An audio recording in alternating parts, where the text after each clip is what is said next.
Meeting for Wednesday, March 7th, 2018, State Government Finance to order. Representative Pugh, have you reviewed the minutes? I have, Mr. Chair, and I move the minutes from March 5th. Okay, Representative Pugh moves the minutes. All in favor?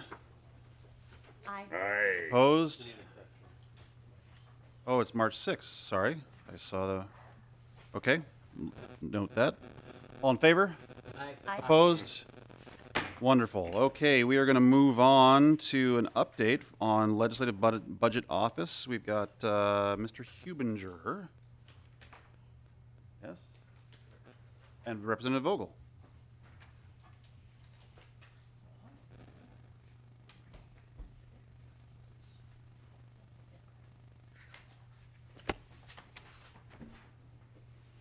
Representative Vogel. Thank you, Mr. Chair, and fellow committee members. Here today to report on the Legislative Budget Office, and I'm sure most of you know that it was passed in legislation this last year to start a Legislative Budget Office. And I'm just going to go over some of the notes that I've put together relative to how it got there and what we've been doing. The LBO is to provide the legislature with nonpartisan cost impact of anticipated legislation. So basically to look at fiscal notes and local impact notes. It will be led by a director who will be appointed by the LCC and will serve 6 years and can only be removed for cause. And of course, a lot of that has to do with the objectivity that the LBO is charged with doing. The LBO is required to contract with MMB for the fiscal note tracking system that they have been using, and MMB is required to provide access and use. And the reason that was done is so that we can be more efficient, since that tracking system was updated in 2015, and it was decided that that would be the best alternative rather than trying to invent separate software. The legislation provided for an LBO planning task force, which is responsible to consider the office's responsibilities, the duties of the state agencies, departments, and local governments in facilitating the LBO's work, as well as other issues the task force determines relevant. The task force may also recommend additional legislation to implement the transition or further clarify the office's structure or responsibilities. Hear a little bit about that today, possibly. The task force transition plans are considered advisory in nature. The office is established under the control of the LCC, and the LCC is charged with the responsibility for appointing the director, who then may hire staff necessary to carry out the function of the office. So the task force itself is not responsible for hiring the director. That will be the LCC's responsibility. The legislation states the head or the administrator officer of each department or agency of state government, including the Supreme Court, shall cooperate with the LBO in the fiscal note process. And the LBO is charged with the responsibility for coordinating the development of fiscal notes. The task force is composed of 2 House members, 2 Senate members, the legislative auditor, the Commissioner of Management and Budget, and the State Budget Director. The task force is mandated to submit a preliminary report, which it has done, and a final report, which is due no later than December 1st, 18. To date, the task force has met twice. The first meeting reviewed the legislation, as well as suggestions and discussions on how the task force could work toward its purpose. The second meeting had a review of what other states were doing relative to their LBOs, and an open discussion on how the LBO could best serve the needs of all those who will be affected by its work. That discussion was driven by task force members being asked to answer the question, from your perspective and expertise, what ideas do you have that would make the LBO function the best for all parties involved? And the reason for that was, after trying to figure out how to put together a plan and knowing the limited time that is available, especially with the legislature convening, it was going to be difficult to really go through a planning process like you might expect for something of this significance. So what we tried to do is get to the heart of the matter and say, from each individual perspective of those people that are participating in the task force, what do you think can be done to make this thing most effective? And we spent about 2/3 of that meeting going around the table, getting those ideas and different comments, and I thought that was helpful. So we are now at the stage where we've had 2 meetings with the legislature going. It makes it a little difficult to get everybody together on this, so I'm not sure, we have not scheduled the next meeting yet, but we are on track to hopefully get together the plan and recognize that we have the report to get to the legislature on December 1st or before. So with that, Mr. Hubinger is available as well to give a little bit of an update and some thoughts from the perspective of the LCC. And then I think Mr. Marks, too, I had invited to share with you the research. The fiscal staff did an excellent job of research and finding out information on what other states are doing. So with that, I would ask, come forward. Welcome to the committee. Please state your name and who you represent. Good afternoon, Mr. Chair and members. I'm Greg Hubinger with the Legislative Coordinating Commission. I think I'll talk about 2 chunks of pieces that are informing the conversation about the Budget Office. One is a series of issues that have been identified either through the Planning Task Force or in conversations with members and staff. And then secondly, talking about the LCC's responsibilities in this regard. For some issues that are on the table that we're starting to sort through as we work towards development and implementation of the office. So a number of issues, some of them interrelated with others. One relates to staff size. The budget and the fiscal note for this office proposed a staffing of about 6.5 people. We believe that generally that will be adequate staff to carry out this function, but we also are mindful that the current operation managed by MMB uses executive budget officers to carry out one part of the process in reviewing fiscal notes that are prepared by state agencies. And they have about 13 budget officers that are involved in preparation of fiscal notes, but they also have other responsibilities. Overall, their FTE towards the fiscal note preparation process is about 6.5, which is what drove our recommendation for budget at 6.5. But we recognize that there may be bottlenecks when the 1,000 fiscal notes that are prepared during the budget year are in the height of their production season, that there might be some delays. And we just have to be mindful of that and think about that possible impediment. A second issue relates to data security and access. The fiscal note tracking system is hardware and software managed by MMB. The legislation calls for the LCC to develop a contract with MMB for access and control of that system. We need to figure out how our fiscal staff will manage that process and assign fiscal notes to agencies and to ensure the integrity of access to the system. That'll be one more step. Third, one issue that got some discussion during the transition planning task force meetings was the application of the Data Practices Act. That generally does not apply to the legislature. We generally do comply with it, but it is based on commitments by leadership. The Minnesota Management Budget has clearly indicated that the act applies to their work and generally posts fiscal notes within about 48 hours after their completion.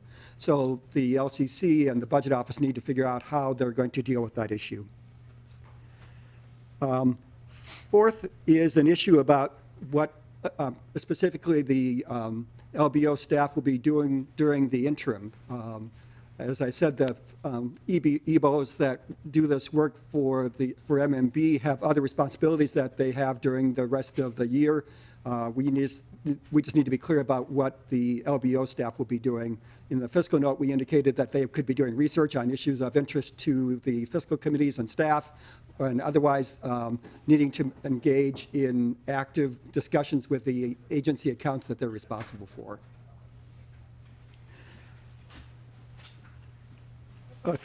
A fifth issue is There is some lack of agreement about what some of the language in the legislation means in terms of who's responsible for preparing fiscal notes.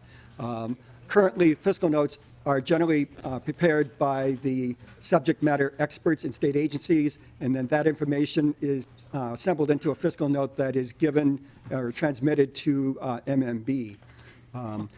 Some of the language in the bill that passed last session may lead to some confusion that perhaps the LBO was going to prepare the fiscal notes from scratch, and that was not the intent. 6 staff could not possibly prepare 1,000 fiscal notes from scratch, so there may need to be some language for a technical bill to correct that or to clarify that. And then finally, we need to sort through what the roles of the LBO staff are vis-a-vis the executive budget officers at MMB. MMB has indicated that they too need to have an understanding of the fiscal impacts of proposed legislation, and that they are intending to have their own analysis of proposed legislation. And so there'll need to be some clarifying about access to the fiscal note tracking system and how notes prepared by MMB perhaps would be evaluated in the light of notes prepared by the LBO. Mr. Hubinger, if I could, so you just said that MMB is going to want to hold on to some people on their own to have their own analysis of fiscal impact. How much duplicativeness will there be in that effort? Mr. Chair and members, as I understand it, there was no reduction in the budget to MMB as a result of the transfer of this function to the LBO. They have about 13 EBOs that are responsible for a number of subject areas. Some of it, about 6.5 FTEs, are assigned to this task currently. And then help me understand also, 6.5 doing the work, another 6.5, what are they essentially doing? And this is partly refresher for me since it's been a while since we've talked about this, and maybe Representative Vogel wanted to deal with that. Or we always have phone a friend as well. Mr. Chair, the executive budget officers at MMB, in addition to their responsibilities in assisting in the fiscal note preparation process, also are responsible for working with agencies in developing their biennial budget proposals. And I believe some have some responsibility with respect to capital budgets. Okay, please continue.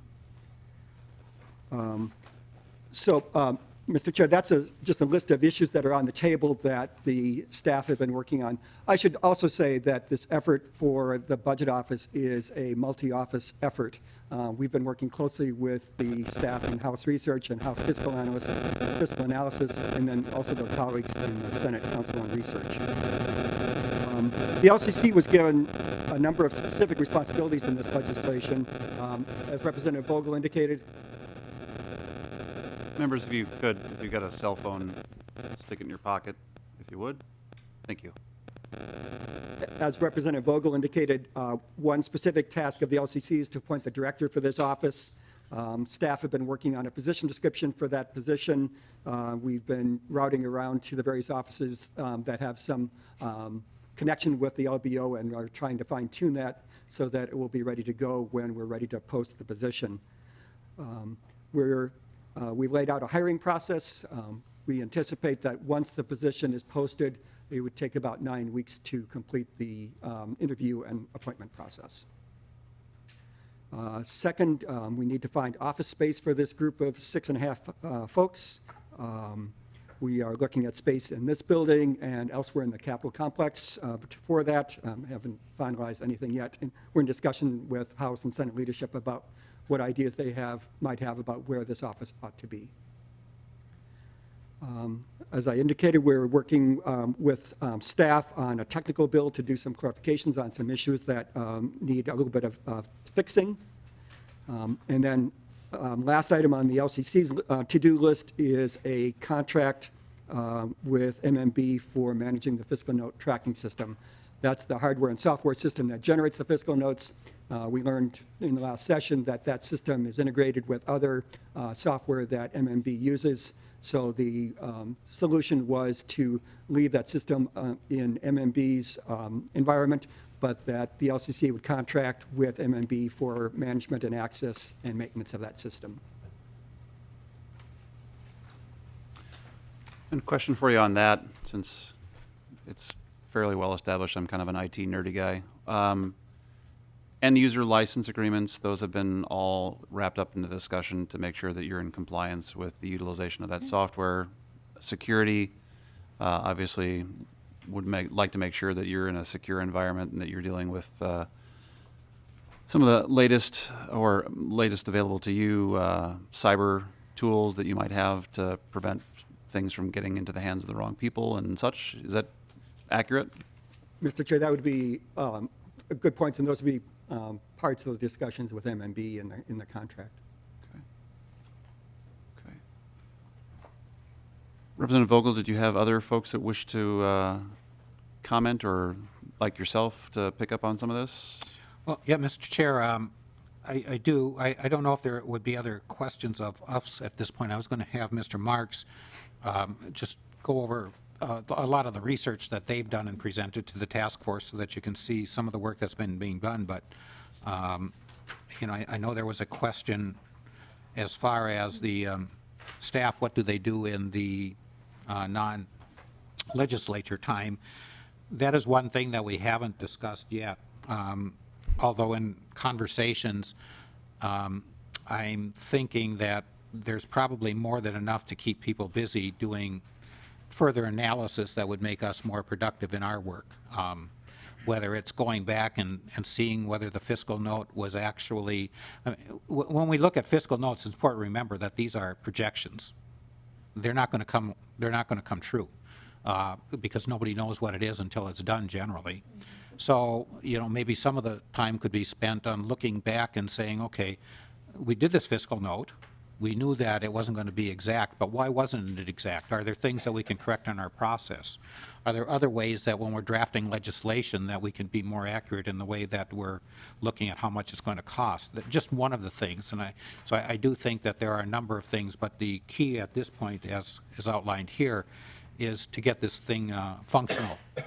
You know, there's a large time effort needed for the fiscal note tracking system to be integrated, as well as the LCC hiring a director, and that director bringing on some staff. So we've been occupying our time more with the basics than going forward.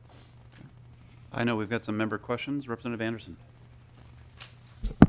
Thank you, Mr. Chair. And Representative Vogel, to that point, have you guys had a conversation about this entity doing our own budget forecast for the legislature in comparison to what is produced by MMB?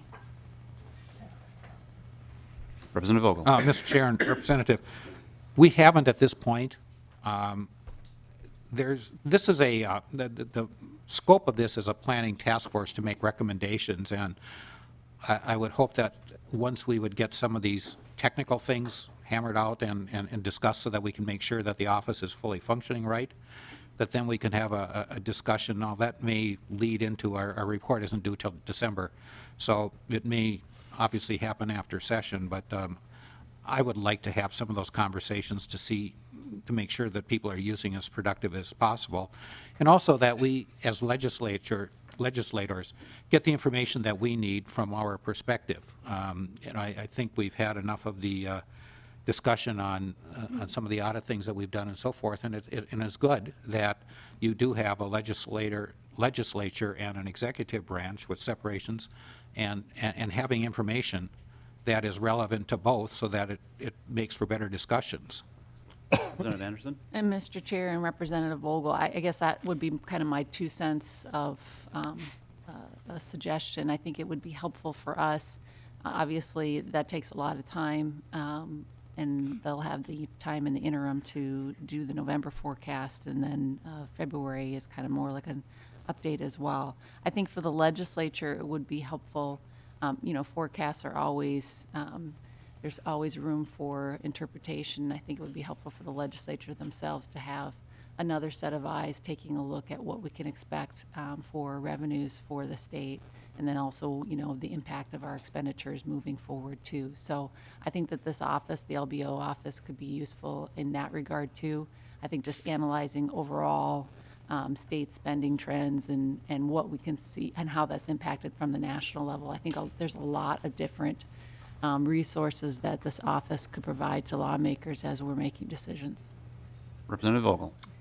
And thank you, Mr. Chair and Representative. I appreciate that because, again, we are there to make recommendations. So I'll definitely add that to the list of things that we can discuss. Thank you. Representative Vogel, to Representative Anderson's question, I know you've done sort of a survey of other states that are doing that. Are there other states that have done and are implementing exactly what was just asked? Well, it's a great lead-in, Mr. Chair. Why don't I invite Mr. Marks up here? And they, like I said, they did a really great job. For a person that enjoys information, data, and numbers, it's great to have somebody like these guys around to feed us this stuff. So, Mr. Marks, welcome to the committee. If you would introduce yourself for the record. Mr. Chair, members, Bill Marks, Chief Fiscal Analyst for the House. And I believe you have a chart that 5 or 6 pages or 7 pages that is stapled together that highlights the information we provided. And Mr. Chair, I will get to your question, but a little later on in here, we have a column for what these offices do in other states. Very good. Please proceed. The information here, as the task force was meeting or preparing to meet and so on, there was some question about what was going on in other states. And Eric Naumann, my Senate counterpart, and I spent some time trying to get some of that information. Our basic criteria here, we were trying to find fiscal offices or joint budget offices sort of thing in other states that operated similar to what was being proposed here. We worked with the National Conference of State Legislatures to find the states, and then we contacted them. The 4 states that we settled on were Tennessee, Colorado, South Carolina, and Louisiana. And though the criteria, as I said, was a state with a joint budget office, we wanted to have a state that where it was a nonpartisan joint budget office, where it was a legislative branch office, and where those states also had legislative fiscal staff that were operating separate from this office. Our states weren't quite perfect in that we found out as we got into this that the South Carolina office is actually an executive branch entity, but it's a rather unique one. And if you look at the chart, the second column tells what kind of the governance structure. And I'm only going to go into several of these rows and highlight things. For the most part, I'll tell you what's in here. But the office governance one I did want to mention. In Tennessee, the Oversight Committee is the Joint Fiscal Review Committee, and it's composed of 6 senators and 9 representatives, and that committee is basically the oversight group for that office. In Colorado, it's the Legislative Council, and not all of this information is on your chart, but the Office of Legislative Counsel is a fairly big office, but the council itself is 18 legislators, 9 House and 9 Senate, that includes House and Senate leadership, and then that's the group that oversees the Legislative Council. The South Carolina one, as I mentioned, was rather unique. The Revenue and Fiscal Affairs Board in South Carolina is actually it's a hybrid. There are 3 appointments to the board, 1 by the Senate, 1 by the House, and 1 by the governor. And that's the entity that then does a number of other things, which we'll get to here later, but it includes fiscal notes.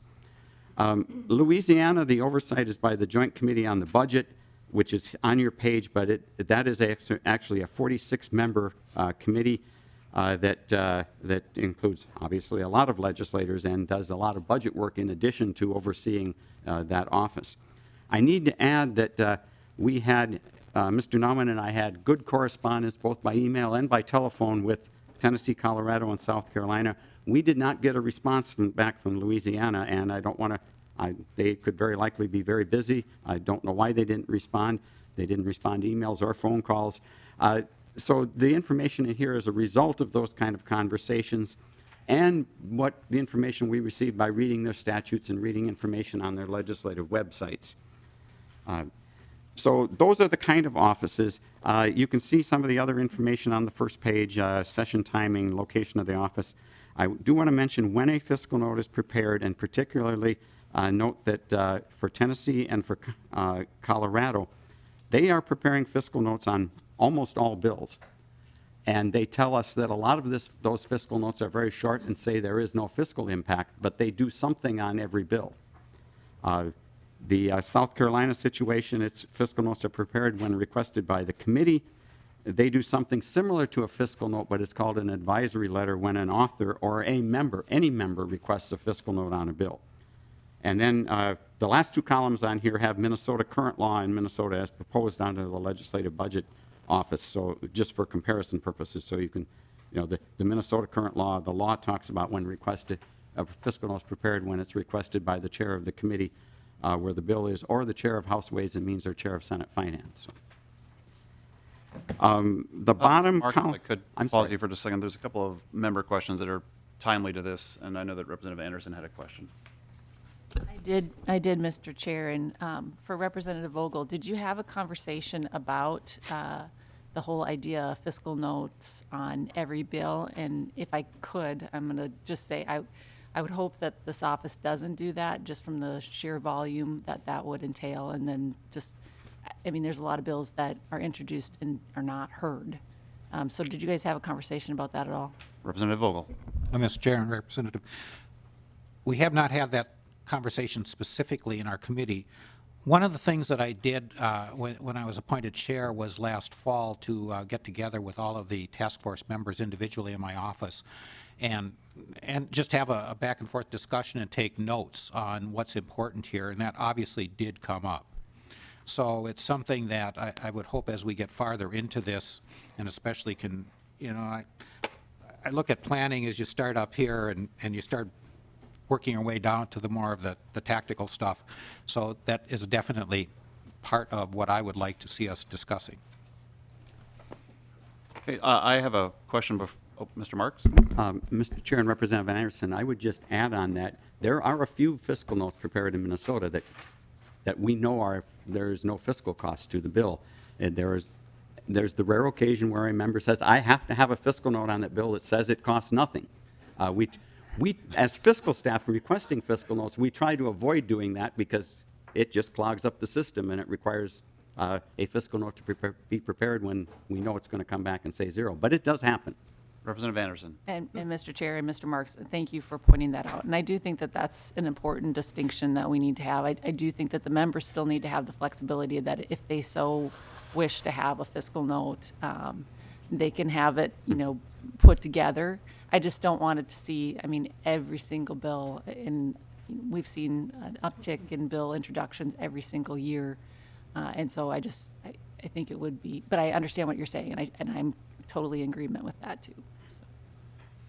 Mr. Marks or Representative Vogel or some of the other members that are here that are on the task force, I attended an NCSL conference in Colorado, and I met a legislator there from the state of Arizona. And I don't know if you looked at Arizona at all, but they had told me that they had a new fiscal note approach, and that the fiscal note came out and was integrated into the presentation of bills in real time, and I'm not sure how they did that, magic, I guess, maybe, but that it was actually embedded into the language of the bill, that they actually would have call-outs that would link into pieces of the bill in the new language that would identify that. Did you, in the course of your studies, look at the state of Arizona?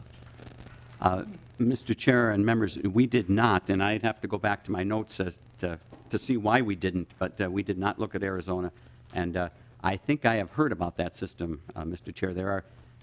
There are ways that some states link the fiscal notes much more closer to the bill information than we've been able to do in Minnesota at this point. We do have some other member questions. Representative Quam.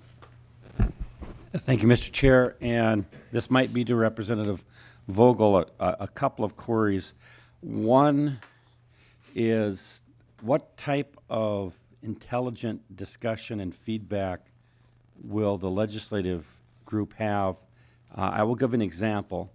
We were looking at, during an interim previously, of doing a direct payment to people to rebate part of the costs of individualized health care, those type of policies.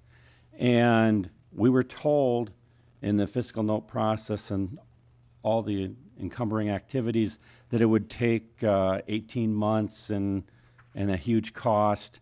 And within 3 minutes of talking with the Minute personnel that actually would be involved in, that project, that it came down to you had to go through the IRS and have the MAGI certification process, et cetera, et cetera. And I said, well, our Department of Revenue has the information for adjusted gross income.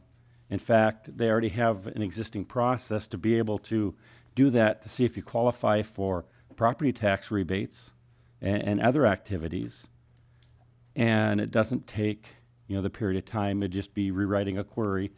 And they said, no, because it was a different term of adjustable, I think it was a modified adjustable gross income. That required you to go to the IRS and go through all this other stuff. To me, the stupidity is to get what we want and effectively do it.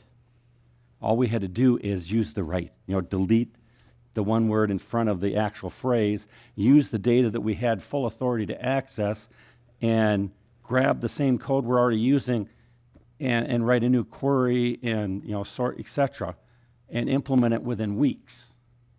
And I'm not going to talk about what the possible motivation to make it sound like it wasn't possible to do in a timely fashion. Would the LBO be able to be, intelligent, interactive supporting group to be able to actually, when we're doing something, say, oh, did you mean this instead of this, because it moves it from, $15, $20 million down to $250,000. Mr. Marks? Mr. Chair and Representative Quam, when the fiscal note request goes in, it's on the language that we put in this, or that's introduced in the bill, or if it's an amendment or something, it's on that language. We would always hope that if an agency sees that kind of situation, they would get back to the person who requests the fiscal note, which might be me or one of the other fiscal analysts, and say, are you sure this language is what's intended here? Because we know there's an easier way to do it. Agencies don't always do that. MMB, the executive budget officers who are managing the process, might catch that or might not catch that. It depends on how familiar with, in this case, that terminology they would be or what it would mean. It's the sort of thing that we would hope would get dealt with in the fiscal note process. I don't know that a legislative budget office will necessarily be any better at it than the current system. Any system that encourages more dialogue, more discussion in there would help. I don't want to sound simplistic in this, but one other way would be to discuss the language with the agency before requesting the fiscal note, and just to, commissioner or whoever you're talking with, what do you think of this? Will it work? How can I make it work better? Kind of thing. Those kind of discussions need to occur to find out these things, because we don't know them in a lot of cases, or we don't know the issues involved there.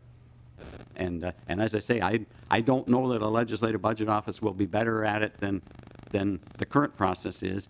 It may be as those people get to know the issues better, but those kind of technical terms it can be hard to realize the distinctions, that there's a word missing or just the wrong words being used or something. Representative Quam, follow up? Just that, a simple farm boy like me in 2 or 3 minutes was able to uncover it. Who's never been on a tax committee, I would hope that in the development, that part of the mission statement is, intelligent dialogue. Anyone that's done coding realizes garbage in, garbage out, but we have people involved in this process that should be familiar with the subject matter, and boy, it'd be helpful. Well, and Representative Quam, I would remind you, I believe you've got a master's in chemistry, so simple farm boy is, I don't know, but appreciated. Representative Vogt. Mr. Chair and Representative, relative to that, not in direct answer to your question, but one of the things that came up through this whole, with my conversations with all of the different task force members as well as the ad hoc members to the task force, is this idea of credibility and the balancing act that this is. Because we want legislators to be able to have a relationship with the analyst that's putting together the fiscal note to help get better understanding, because the whole key here is to get the right fiscal note. The other side of that, of course, is that not every legislator is always probably happy with the fiscal note that comes out relative to their bill.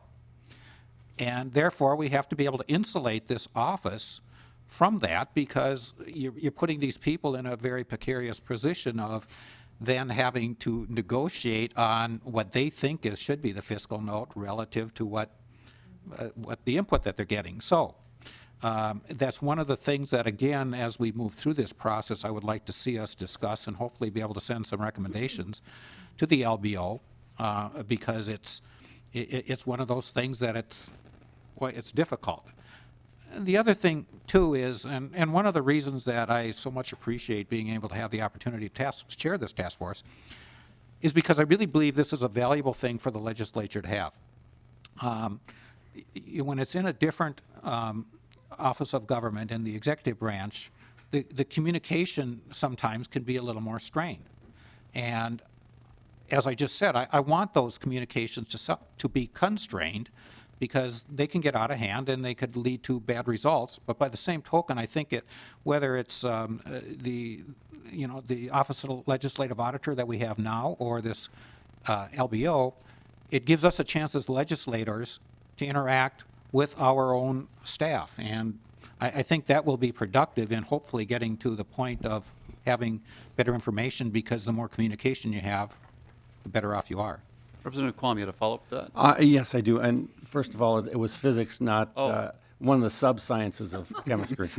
But My bad. the Representative Vogel brought up the communication issue, and more than once I've noticed little peculiarities in that someone will meet with a legislator or even a chair of a committee and then leave that meeting and go directly to a press conference, not have the information for the legislator or the chair, say, oh, we don't have that yet, and at the press conference that they attend right after leaving that meeting, quote, fiscal data. Is there some reassurance that at least the LBO will communicate with the legislature when they actually have data before communicating with the press and media? Who'd like to take that one? Mr. Chair, Marks. I would just respond. I don't think it's the role of the Legislative Budget Office to be communicating with the media at all in this case. And I don't think it's the fiscal note process that's at issue here. It's maybe other people within agencies and so on, but I don't think it's a fiscal note process issue. Representative Quam. Thank you, Mr. Chair. I'm sorry, it might have been confusing. The directors, the MMB, the people in the executive branch that are involved in the process were the ones that talked to the media and released that, but didn't feel it was worthwhile to let the chair of a fiscal committee actually know that information before releasing to the media. And I'm just hoping that if we have the LBO, we'll have a little bit better communication, so at least at the same time, the legislative, chairs can know what's going on. Mr. Chair, Representative Quam, I'm not sure the Legislative Budget Office is going to help that in any way, because they're going to be collecting information from the agencies and then putting it into a fiscal note. They're still going to be dependent on agencies to get some of that information. So I don't know that it's a fiscal note issue as much as agencies or the executive branch may choose to provide information to the through a press release or something to that extent that that hasn't yet been entered into the fiscal note system either, perhaps. Mr. Chair, I have my fingers crossed for the hope that we can have a better outcome. Thank you, Representative Quam. Representative Ward. Thank you, Mr. Chair, and Representative Vogel and Mr. Marks. I appreciate your sorting all of this out with us, and I appreciate the spreadsheet. But I do have a couple of questions. At one of our national meetings, I talked with a legislator, and I wish I remembered which state it was, but they are limited to 5 bills per legislator per session, which would, so you have to really be focused on what you want to do and do a good job with each of your 5 bills, but that is nowhere near what we're limited to. And trying to look at these things, I don't have any sense of how large these legislatures are, so how many people are you working with in the legislature? And skimming through this and seeing their staff ratios and the hours of work that they put in during session, and it looks like all or nearly all of them say they'd really like to have more staff. And then looking at the number of bills, the average number of bills or fiscal notes that each staff person prepares, they vary greatly. South Carolina has 49 fiscal notes per staff. Tennessee is 186, Colorado 100. Of course, we don't know Louisiana. Minnesota, under current law, is 160, but you're looking at 295. I mean, so we're talking high numbers per staff person compared to the other states that you've identified. And I'm just concerned about that. And then I have a second question, and then I'll let you respond if that's okay. And I apologize if I'm not understanding the timeline here. But as we have talked in this committee about rolling out programs, rolling out initiatives, and having them be properly prepared so that they can be successful from day one, I'm very glad we've got the task force. And I know that you're all working really hard on making something here that will be successful. But if you don't report until December 1st, and we start January 1st of 19, and we'll probably start session, I haven't looked at the calendar, the 2nd or 3rd of January of 19, I'm just a little concerned about the workload and that really fast start that's going to have to happen. Representative Vogel? Well, thank you, Mr. Chair and Representative. That thought has crossed my mind.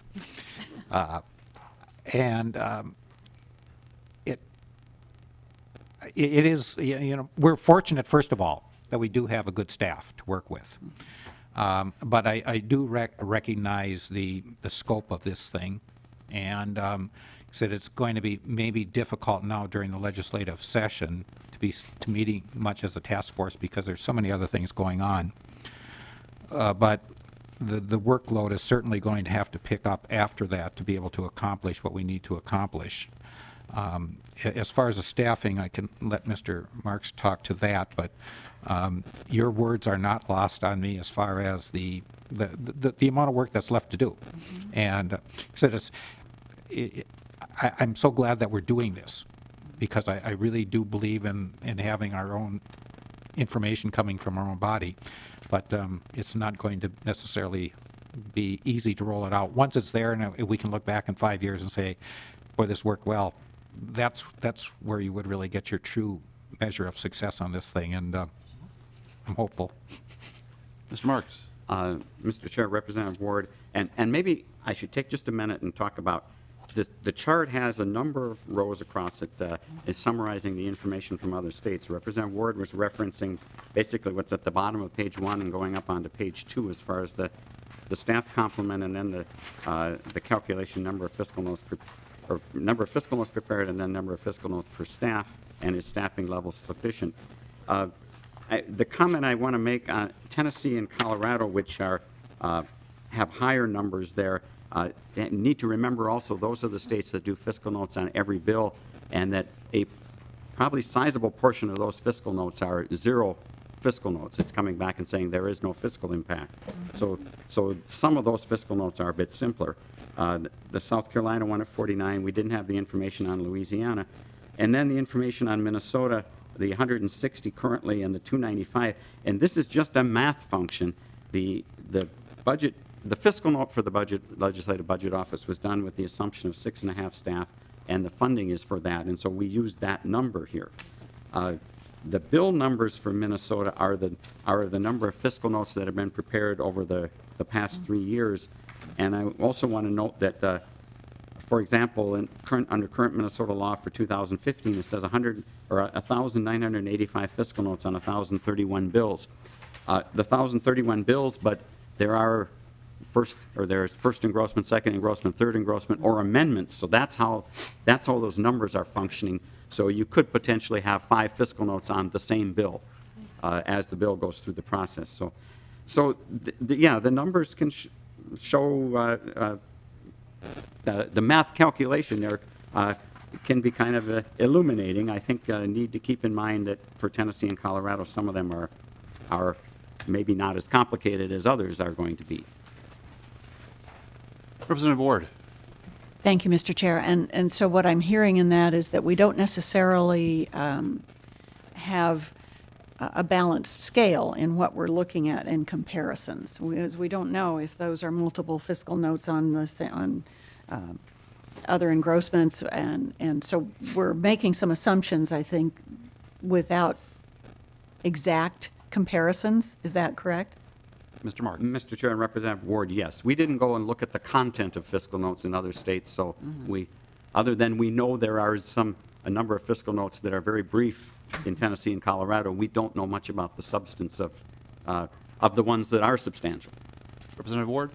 Thank you, Mr. Chair. And just then to go back to my original point, if we know what ours are and we're looking at 160 per staff person, and they're looking at Colorado or Tennessee with 186, but maybe 0 notes included in that, and Colorado having only 100, it just seems to me like we're working really hard.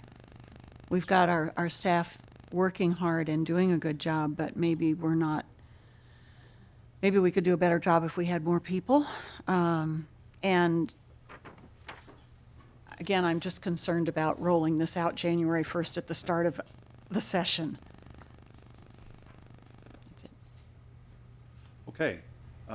Representative Olson. Thank you, Mr. Chair. And thanks for this discussion. So I imagine that, part of the fiscal note process and what we're thinking about is making our state government more proficient in management, right? And that's good. So, how do you globally see the process you're going through with this work around fiscal notes to really drive at the idea of a proficient management system for our state government? Because I was thinking about it when I looked at this, I was like, I wonder how these states rank on, measures of management as a state and how well run they are. So, I did a quick look, and Louisiana's ranked number 50. And so, I think about how fiscal notes actually should drive a process of efficient management of our entire government. And this is just one piece of it. So does this work you're doing consider how this factors into the overall management of our state, and to make sure that we're being mindful of you tweak one thing, and does it going to have effects, and how are you thinking of it kind of a global way around how we do government well here? So that would be one question, kind of a bigger picture question. And then my other question was around the governance structure for this new, for the new way of doing things is, the Legislative Courting Commission. And if my understanding of it is every biennium that would change based on who's on it. So my question is, maybe I'm incorrect in that, but around governance of it, would it be changing every 2 years based on election results and majority?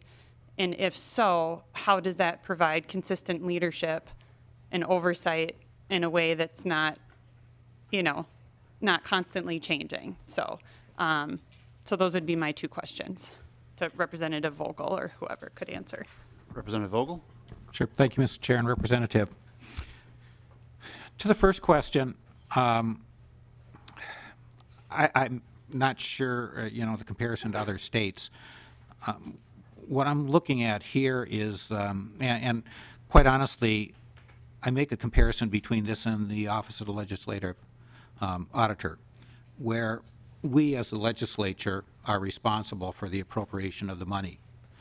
We now have a look back, independent, with the legislature, with the legislative auditor going back and looking at things. What this does, from my standpoint, is look forward. And it puts in the hands of the legislature the ability to do the fiscal analysis of the legislation we're going to be passing. So then we've done both parts.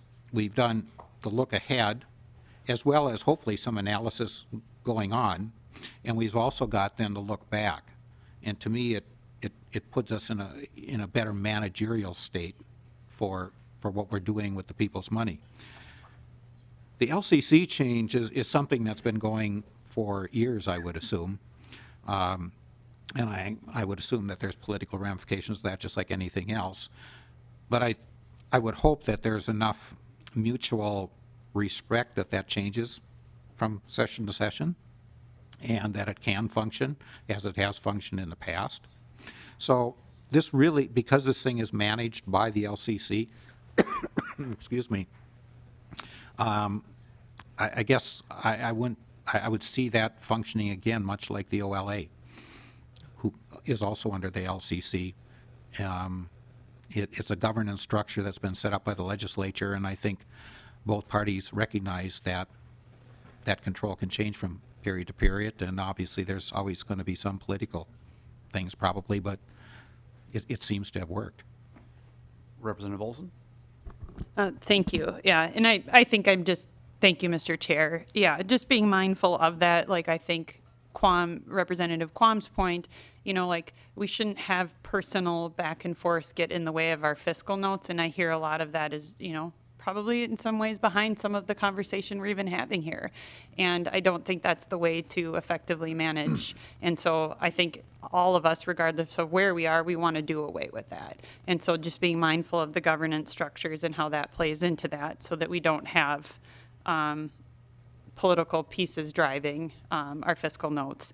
And then the other part, though, about the proficient management I hear is like this change in it. I've heard some things around communication and, just thinking about when we move ways we've done fiscal notes to a different way of doing them. It's not as simple as moving them, thinking about FTEs. It's thinking an entire way that there was there was a system built around that.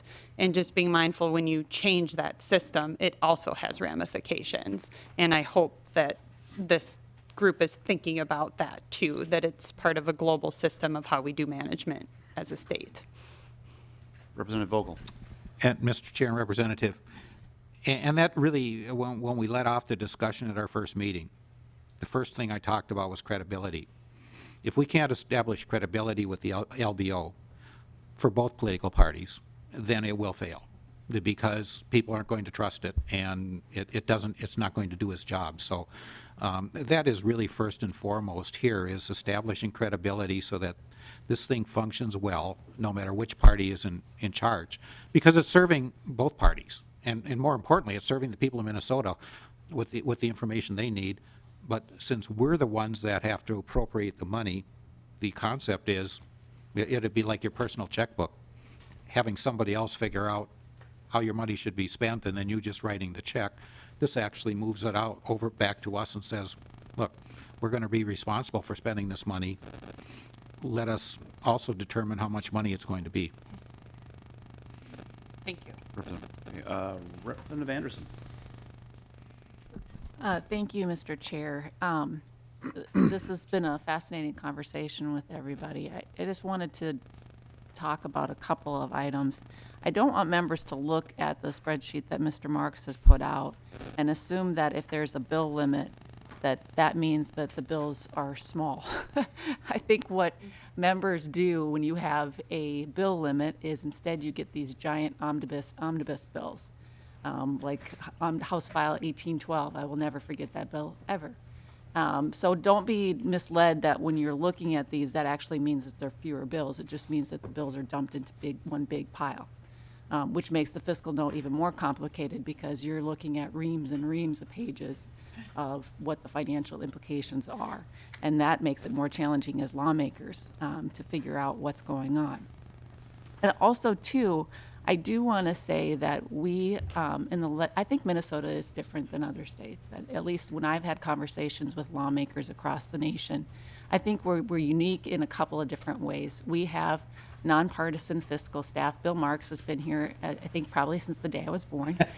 And I think Greg Hubinger as well, and I think Mr. Nobles, too. We have all very different departments, our House Research Department, that are all nonpartisan staff that do good work for the state of Minnesota, not for us, not for my caucus, not for your caucus, but for the state of Minnesota.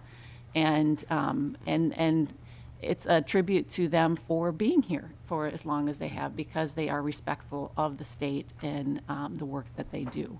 And I see that this LBO as serving that same purpose, no matter who's in charge, that they are going to be here to make sure that the state of Minnesota has the most information available to them so that we can make good decisions. Because we are the state of Minnesota. We are the voices of the people. That being said, I have a couple of questions, Representative Vogel. One, I want to know what the timeline is for hiring the executive director, kind of get the ball rolling. And then also, I want to know, and I don't know if this is maybe a question for you or if it would be better for Mr. Nobles too. I'm curious as to, have we provided the LBO with the tools necessary so that there is a good line of communication with the agencies and cooperation with the agencies? I know that Mr. Nobles and the Office of the Legislative Auditor have particular tools in order to make sure that there's a good cohesive and cooperation between the agencies and the legislature. So do we have those tools in place, or are those some things that we need to look at? So first, timeline for the ED. Second, are we getting cooperations from the agencies? And if Mr. Nobles wants to help out on any tools that we maybe need to have in place for that as well. And so Representative Vogel. Representative Vogel. Thank you, Mr. Chair and Representative. I have expressed the urgency to the LCC that the director needs to be hired, and I do think that there is work being done on a job description and some of the qualifications and so forth. I'm aware of that. So yes, the urgency of that is definitely there, and I will, as a result of especially of this meeting, and that's one of the, I'm glad for the good discussion, express that again, because I think that's of the utmost importance, especially as we're planning this thing. And my hope is that we can have a director sitting there for a lot of these meetings, hearing this discussion, so that they're also aware of the concerns and what can be done. I'll defer to Mr. Hubinger? well, for Mr. Mr. Chair and Representative Anderson, we discussed earlier the process for hiring a director, and we have a position description draft completed. We're routing that around to the various offices for their review and comment. We're targeting a 9-week process once the position is posted. We're targeting July 1 for the hire. Representative Anderson? And so, Mr. Chair, so Mr. Hubinger, when do you think that the posting will go out? We would, Mr. Mr. Hubinger. Chair and Representative Anderson, we'd back to July 1 for a hire appointment, and then I would guess late March, early April for the posting. Okay. And Mr. Chair and Representative Vogel or Mr. Nobles, can you talk to me about the tools that we have in place, or lack of tools that maybe we need to consider so that we get the cooperation that we need to actually facilitate the fiscal notes? And I don't know, Representative Vogel, if you want to speak to that first, or how you want to handle it. Representative Vogel? Mr. Chair and Representative, actually, I'll let Mr. Nobles speak to it first. He probably is. Mr. Nobles, welcome to the committee. If you would, please identify yourself for the record. Mr. Chairman, members of the committee, my name is Jim Nobles. I'm the legislative auditor, and Representative Anderson, thank you for the question. I think it's very important in two respects. Number one, there is the law that this office will need to give it proper authority and the requirements for other organizations to cooperate. And you have given that authority in law to the Legislative Auditor's Office, and it is very important. I carry our statute around with me all the time because whenever there is a question about our authority or jurisdiction, it's a matter of what does the law say. So I think that is a very important thing, especially that this office have authority to see all the data that it needs to see in a timely way. We have that authority. We also have subpoena authority. I don't know that this office is going to need that, but there have been occasions when we have. So I think just the charter, the legal charter that you give and the authority really needs a close examination. There's also been issues raised about data practices. And again, that's another very important part of our office's day-to-day operations. We have access to all data in state government or elsewhere, frankly, wherever public funds are involved, regardless of classification. The other side of that is that we are subject, unlike any other office in the legislative branch, to the Government Data Practices Act. We have to keep data that we receive that is classified as not public as not public. And so I think there will be some issues that will come up as this office goes over to DHS, for example, and wants access to maybe health records or MA records, as we often get access. What is its obligation under the law to maintain the privacy of those data? So I think the legal charter is very important. I am on the task force, and I'd be happy to work with continue to work with the task force on some of those issues. I would also add that you need to give this office a little bit of time to evolve. It will not be exactly perfect on day one. The Office of the Legislative Auditor that you have today was not the Legislative Auditor's Office that existed in 1973 when it was created. We have had to evolve over time, both in terms of our legal authority, and I have come to the legislature on several occasions and said, we've run into a situation where we need you to amend our law so that we will have clearer authority. And then there's another piece of operating in this environment, and that's what I guess I would call the protocols, relationships that have to be built.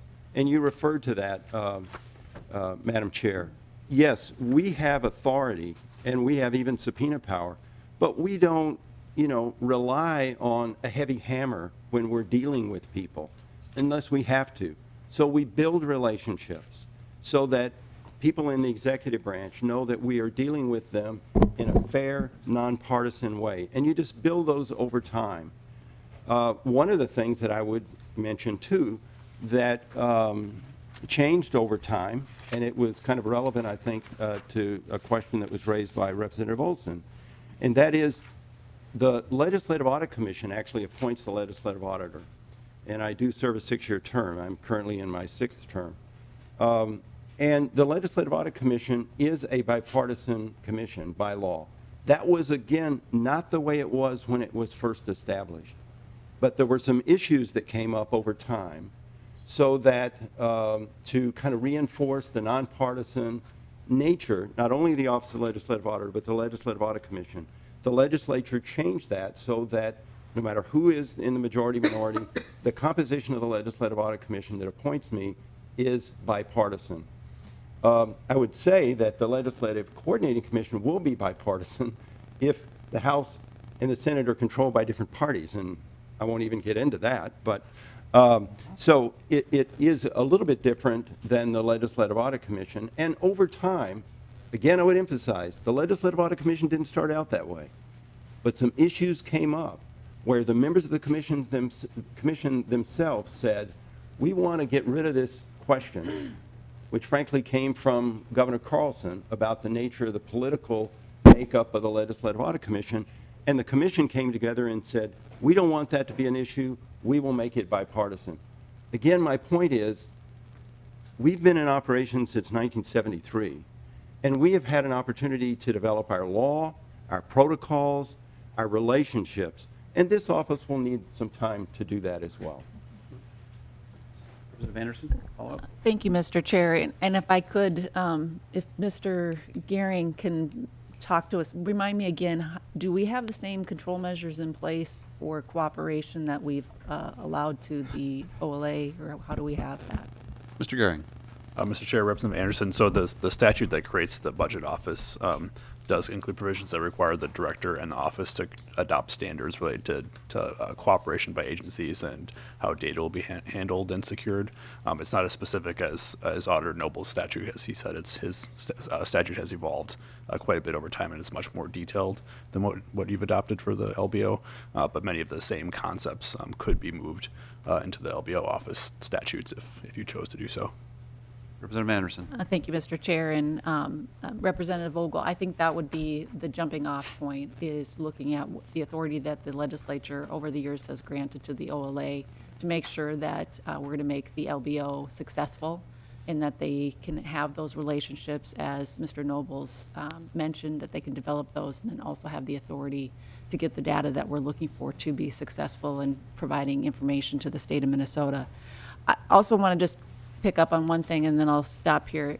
Mr. Nobles, I appreciate your comments on the time to evolve. I've been looking at this issue quite a bit, and I think that my concern is that there is going to be some, you're going to need some ramp up time, if you will, on this. And I think it would be helpful for the LBO office to not immediately be expected to provide fiscal notes, but instead they would be almost auditing the fiscal notes to say, yep, we think these are good.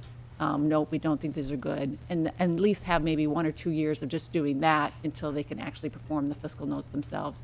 Again, it gives them that time and opportunity to develop those relationships with agency staff that have the expertise in these areas, and then also just understanding what the legislature is looking for out of fiscal notes too. So that would be my 2 cents on that as well.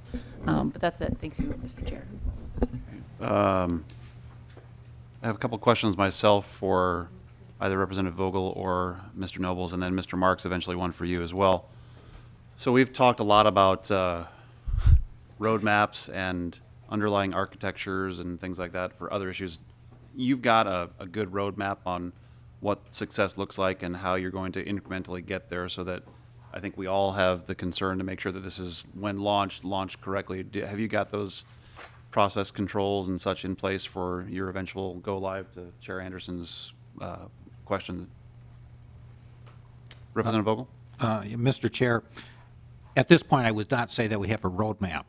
What we've done is started discussions on, first of all, with the legislation itself.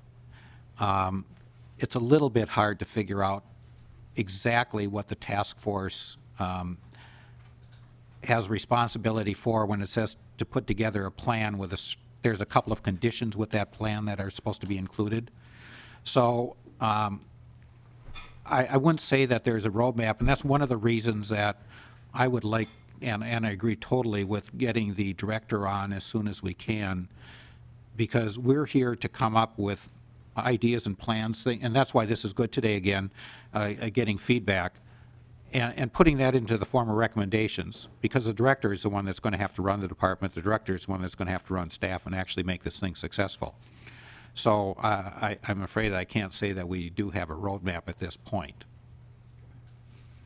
Mr. Nobles, care to comment on that at all, or? Well, Mr. Chair and members, a roadmap will have many different dimensions. I mean, one is the framework, the legal framework. And that's something that certainly the legislature has to do. And I think we can continue to work on that even during this legislative session, if we are going to even go live, but in the way Representative Anderson suggests. I mean, we probably ought to take this opportunity during this legislative session to maybe add some provisions or tweak some provisions in the law that was passed. But I would also say that there will be a responsibility, even a burden, on whoever you appoint as director to establish the internal roadmap of how you get from A to Z on these assignments. And again, I would tell you at the Office of the Legislative Auditor, we evolved that also over time, so that now we almost have a kind of a rhythm to our process. You give us assignments, we do work plans. We have schedules. They involve certain known activities. We have a final product. we have internal controls, we have external reviews. All of that has had to evolve and be specified over time.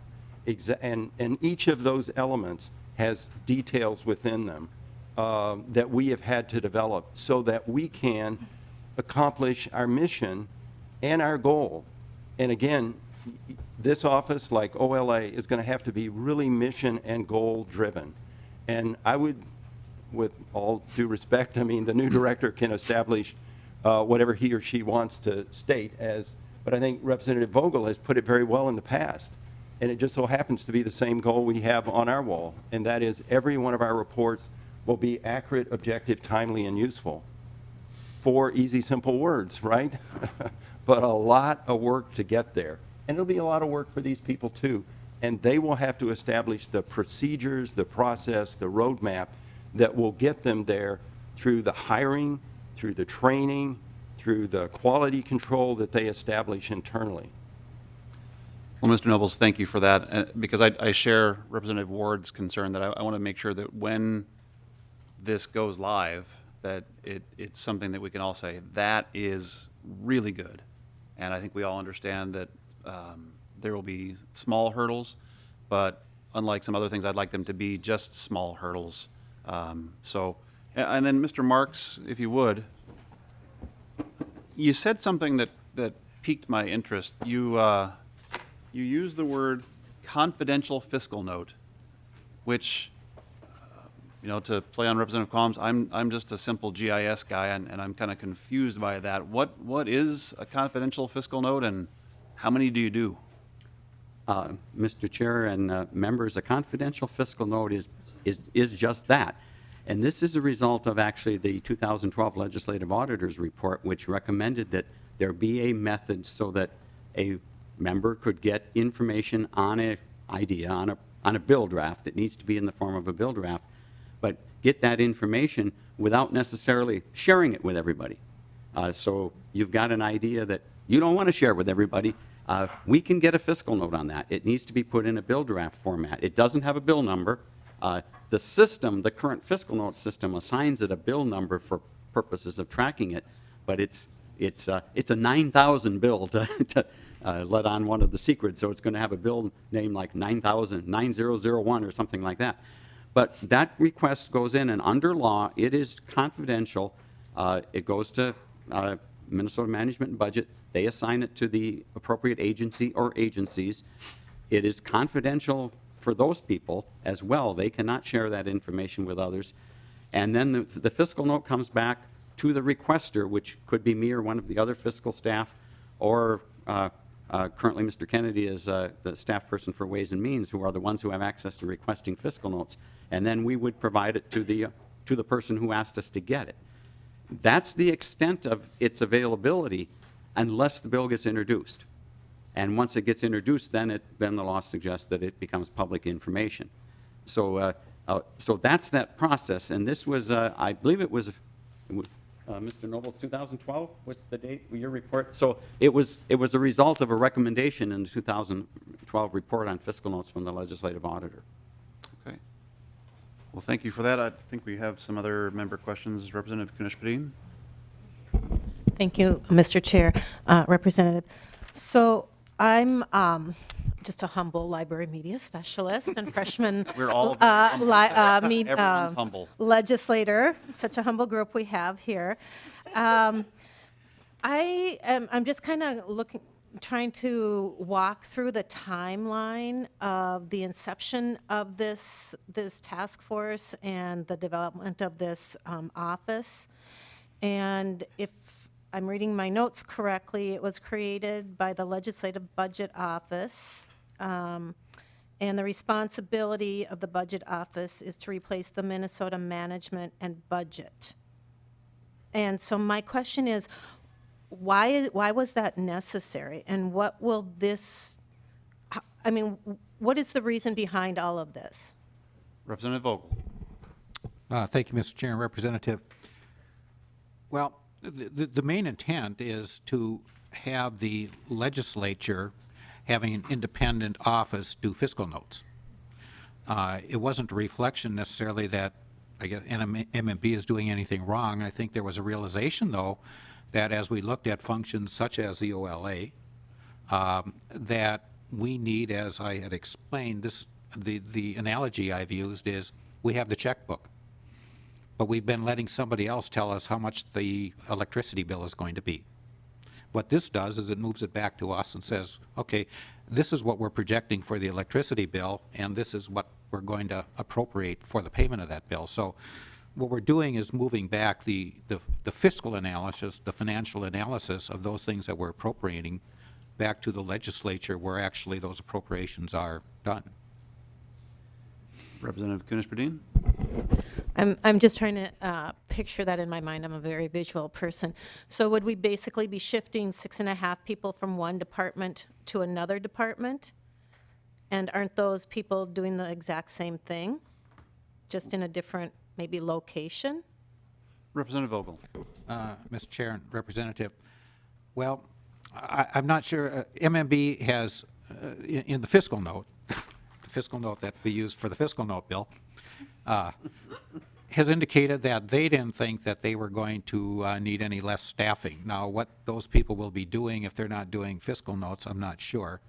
The responsibility of the legislature will have the director hire staff that can review the fiscal notes. So my sense would be that there probably could be some savings at MMB if they don't indeed have to do this, although the people at MMB are also doing other functions.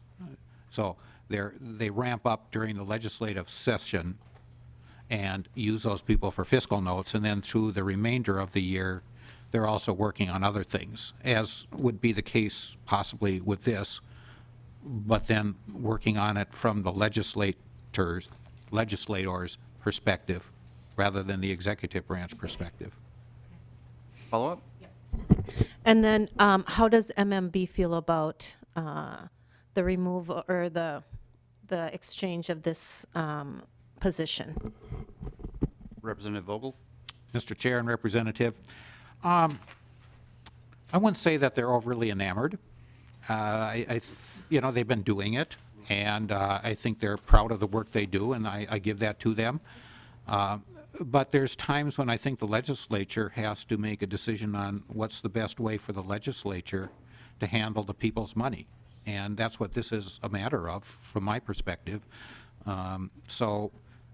Again, I go back to the OLA and what they do for us as far as doing objective reports that help us better spend the people's money or look at how it's being spent. So I guess it's just one of those things that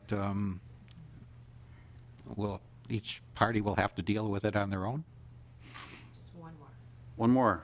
Representative Kunesh-Berdien? Okay, you just keep picking my interest. So can you give me an example of either how this is going to be more efficient and better for us than the way that it's been in the past, or if there were examples in the past where this became unnecessary, or this was thought to be an important change in the way we do these fiscal notes?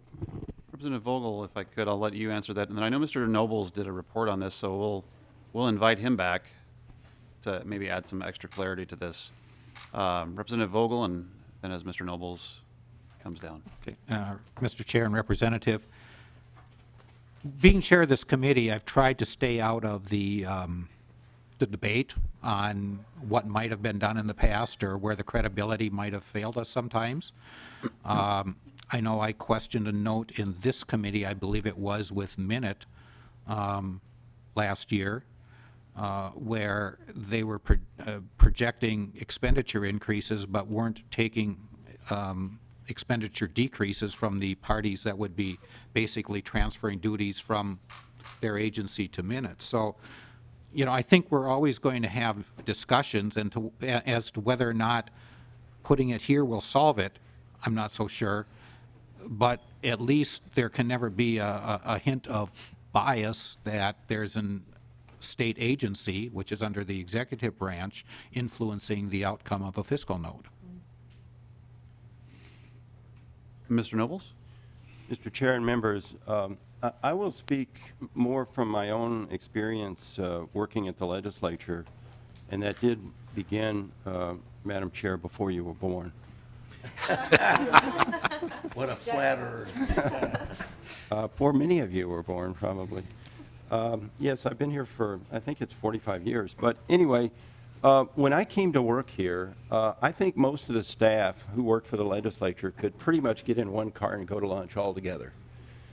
And there was a legislator here at that time. He actually became Speaker, Martin Sabo, who was also a great advocate of strengthening the legislative branch. He was also one of the founders of the Conference of State Legislatures.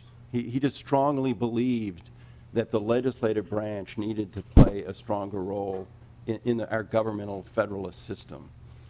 And so what Representative Speaker Sabo did over time, and much of this started to happen when I came to work here, so I had the privilege of seeing this develop. They brought the revisor's office into the legislative branch from the judicial branch, not because they were doing a bad job, but because the legislators said, well, we want people we can interact with on a face-to-face basis in this building to draft our legislation. So again, it was just, this is a legislative function. We want staff to help us perform this function. Attorneys, when I first came, the legislature was pretty much dependent on either lobbyists or the Attorney General's office for legal advice. And now you have lawyers here sitting with you, providing you with that legal advice. The legislature established its own legislative reference library to help you with research. Researchers, both partisan and nonpartisan, built into the legislative branch so you could turn to people down the hall rather than to lobbyists or executive branch agencies. And then the Office of the Legislative Auditor. The public examiner, prior to the creation of the Office of the Legislative Auditor, was the auditor of all government, state and local. And the public examiner was doing a fabulous job. In fact, our conference room is named for the former public examiner, Bob Whitaker, because he became the first legislative auditor. The legislature just transferred that function into the legislative branch. That's how the Office of the Legislative Auditor was created, by bringing a function from the executive branch into the legislative branch, so that you would have sitting in front of you somebody that works for you, that is appointed by your colleagues, rather than somebody that was appointed by the governor. So, you know, I think that is a lot of, and I think that was touched on by some of the other members, as to what this is all about. It's kind of another step in a pattern that started back in 1972 to build the strength of the capacity and resource of the legislative branch. That's a great answer, thank you. Representative Uglum. Thank you, Mr. Chair. Yeah, just a couple of comments, actually. Sorry I was a little late, but I think this is a very, very exciting thing that we're doing here. And a lot of it, to me, I look at private business and things, and, you know, businesses have to evolve, like Mr. Nobles has said, and they have to change. And they do that through reorganization. And that's what we're doing here. We're doing a little bit of a reorganization, and what it's doing, I hope it will do, and you know, the commission always has to look at their goals and how they're going to get there on this organization, but to streamline, which we'll be doing, I think, shorten the lines of communication, like Mr. Nobles was talking about. You know, when you all used to be able to hop in a car and go to lunch, the communications were pretty short there. And, you know, to develop better efficiencies, which I think every organization has to do from time to time. You have to be introspective, and you have to look at how you can improve. And that's what we're doing. And hopefully we're going to see some cost savings from this too, I would think, if you develop efficiencies. So, you know, if you don't take these steps from time to time, whether it be in government or private business, you're going to fail. things are really going to get screwed up. And so there's a certain risk here, and the idea of this has to evolve. It's not going to be perfect from the start is very, very true. But what you're looking for is the end result, and hopefully, like you say, a roadmap, clear goals, and a clear mission statement. And I hope you're working on that, on what we want to accomplish here. I think it'll be good for the legislature. So, not a question, just a comment. But I'm very happy to see those two gentlemen sitting in front of us here are working on this, because I have the utmost confidence it's going to work out just swell. Thank you. Before we get on to Representative Olson's question, and I'll get to you in a second, I just wanted to point out that there have been some examples of fiscal note being fairly out of whack in just this committee in the last year and a couple of months. There were some questions raised around the minute revising bill that I had last year, that we were trying to change some of the fundamentals of that. I believe the gain sharing bill came back with some wildly different fiscal notes. And I think we would all agree that we want the most accurate fiscal note that we can possibly have, so that we can make a decision. And you know, there were several times that in the short time that I've been here, I've sent them back asking for clarification, and they come back either as zero when they started off at millions of dollars. And I think that that's part of the goal of this office and this effort, is to make sure that the decisions that we have to make here are as informed as we possibly can. So Representative Olson. Thank you, Mr. Chair. This conversation is good, and I think it's really getting into the heart of some stuff. So I just want to double back on the part that we heard from the OLA and the evolution of making sure this truly is not governed in a partisan way. I really hope that just we take that to heart. We're saying, oh, we've done a kind of a lot of like, I hope so's, you know, and I don't think that's good enough, because I think, again, what got us here is some partisan disagreements on if MMB was doing a good job. And I don't want partisan disagreements to, and I think we could fight that all day if the gain sharing, you know, fiscal note was incorrect or correct. You know, I think that's kind of the spirit of how we got here. So I really don't, if we're going to go forward with this, I really want to make sure it's not done in a partisan way. So I do have some concerns that I didn't feel fully satisfied by the answers today, especially hearing what Mr. Nobles brought up and the evolution of what they learned through OLA. So I do want to say that I hope we have further conversation on that. And I guess I'm a little confused. The OLA was helpful in this, but what role, to Representative Uglam's point about what role the OLA actually has in helping roll this out. So I don't know if that is a clarification. When you had, did you mean that when you? Representative Uglam. Thank you. Well, I didn't exactly mean the fact that the OLA is going to have an active point in this, but of course the OLA has always given us some pretty good advice, I think, and that's what a new organization needs, is advice. So I'm hopeful that that type of thing will be happening. And Representative Olson, if I could, Speaker Doubt and then Leader Bach carried this bill back in, I think it was 2015. So I think that says an awful lot to both sides, that the leaders of the respective caucuses and the respective chambers felt passionately enough that this should be done. I think that sends a fairly strong message. So, you know, none of us want this to be a partisan office. I think we all would love to have the completely nonpartisan approach of Auditor Nobles rolled out as we look at this moving forward. Because that is one of the things I appreciate the most about Auditor Nobles is every report that I've ever read, and I've read a lot of them, love your stuff, I've read them and they all are exactly down the middle. Balls and strikes are called consistently throughout them. Thank you, Mr. Chair. Yeah, and I'm not disagreeing that the spirit of this, I'm just saying the governance of this, given what we just heard from the OLA, that they had to evolve for a little better governance that wasn't as partisan.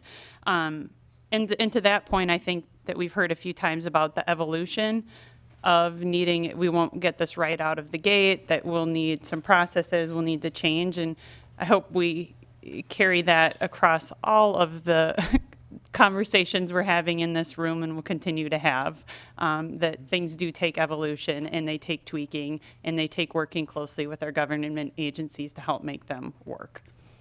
And to that point, I believe Representative Kwame had a comment.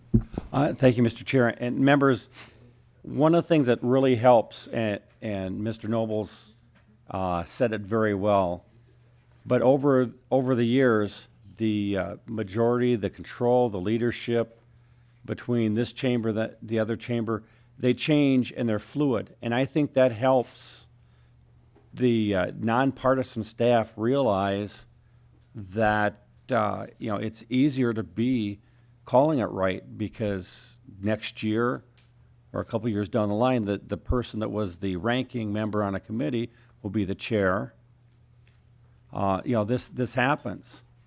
And I think, the 2-year cycle we're on, I think helps keep that nonpartisan staff, nonpartisan.